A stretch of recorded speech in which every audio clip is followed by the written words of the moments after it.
Hello po, we're done na po sa ating Bible reading. So, sa mga hukom, chapter 13, 14, 15, 16 po yung binasa natin. And it's all about, my highlight is all about Samson. No? Makikita po natin na may talagang pambihirang lakas po si Samson na inilaan o ibinigay ng Diyos para sa kanya. Para doon sa certain assignment po niya, no? Doon sa specific assignment po niya, doon sa time na yon sa mga Filisteo. Amen? Para siya magtagumpay at lupugin yung mga lahi ng mga Filisteo.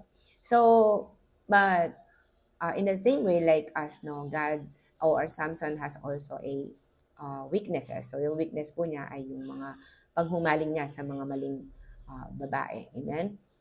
So, laman. So, yun po yung ginamit ng kalaban sa kanya, yung mga weaknesses niya. And highlight po talaga doon ay si Delilah na siya ang naging susi para malaman yung kanyang taglay na lakas.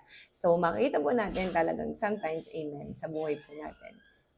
I get it na binigyan tayo ng Lord ng certain or particular or specific assignment sa buhay natin. So, and also God gave us the greatness within us, no, na magamit sa ating assignment at dun sa specific time na meron tayo. Every generation, every time po, no, meron tayong mga kailangan gawin. And the conquering spirit comes from God. So, yun ang gusto na, magtagumpay po tayo sa buhay na to. Laban, no, sa mga gawa, kung sa mga mali, no, na nangyayari sa paligid po natin.